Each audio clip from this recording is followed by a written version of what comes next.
ସାଙ୍ଗମାନେ ଆଜି ଅନୁରାଧା ସିରିଏଲରେ ଦେଖନ୍ତୁ ଗେଲୁ ଆଉ ରିୟା ରୁମ୍ରେ ବସିଥିବା ବେଳେ ମୋନା ସେଠୁକୁ ଆସେ।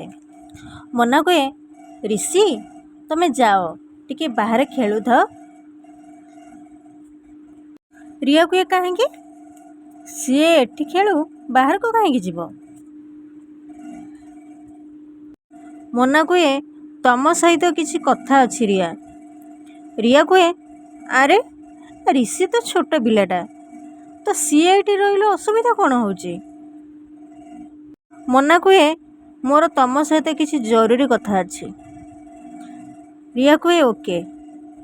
ରିୟା କୁହେ, ରିଷି ବାବା ତୁ ଟିକେ ବାହାରେ ଖେଳୁଥିବୁ, ମୁଁ ଆଣ୍ଟିଙ୍କ ସହିତ କଥା ହେଇକି ତୋ ପାଖକୁ ଯାଉଛି। ହଁ।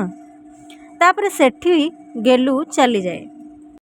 ଗେଲୁ ସେଠୁ ଗଲା ପରେ ମୋନା ଡୋର ଭଲସେ ଦେଇଦିଏ ଆଉ ରିୟାକୁ ପଚାରେ, ତମେ କ'ଣ ସତରେ ରିୟା? ରିୟା ହସିବାକୁ ଲାଗେ ଆଉ କୁହେ, ଆରେ ମୋନା ତମର କ'ଣ ମୁଣ୍ଡ ଫୁଣ୍ଡ ଖରାପ ହେଇଯାଇଛି? ଆରେ ମୁଁ ଯଦି ରିୟା ନୁହଁ ତାହେଲେ ମୁଁ କିଏ?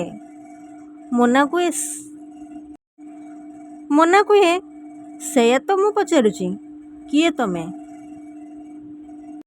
ରିୟା ଟିକେ ଡରିଯାଏ ଆଉ କୁହେ, ମୋନା ତମେ କ'ଣ ମୋ ଉପରେ ସନ୍ଦେହ କରୁଛ? ମୋନା କୁହେ, ସନ୍ଦେହ ନ ହେଇଥିଲେ ପଚାରିଥାନ୍ତି କାହିଁକି? ସତ କୁହ, କିଏ ତମେ?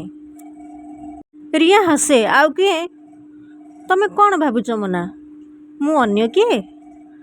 ଆଉ ରିୟା ହେଇକି ଏ ଘରକୁ ଆସିଛି? ଆଚ୍ଛା ଠିକ୍ ଅଛି, ମୁଁ ତମ କଥାକୁ କିଛି ସମୟ ପାଇଁ ମାନି ନେଉଛି। ଓକେ। ହେଲେ ଯଦି ଜଣେ ଏମିତି କରିବ ତାହେଲେ ତ ତା ପଛରେ ତା'ର ନିଶ୍ଚୟ କିଛି ଗୋଟେ ଉଦ୍ଦେଶ୍ୟ ଥିବ।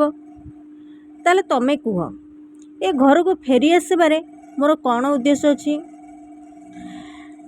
ସାଙ୍ଗମାନେ, ଆପଣମାନେ ଯଦି ମୋ ଚ୍ୟାନେଲରେ ନୂଆ ଅଛନ୍ତି ତାହେଲେ ମୋ ଚ୍ୟାନେଲକୁ ସବସ୍କ୍ରାଇବ୍ କରିଦିଅନ୍ତୁ, ଛୋଟିଆ ଲାଇକ୍ଟିଏ କରିଦିଅନ୍ତୁ, କାହିଁକିନା ମୁଁ ଏଇଭଳି ଭିଡ଼ିଓ ଆପଣମାନଙ୍କ ପାଇଁ ସବୁଦିନ ଆଣିଦେବି।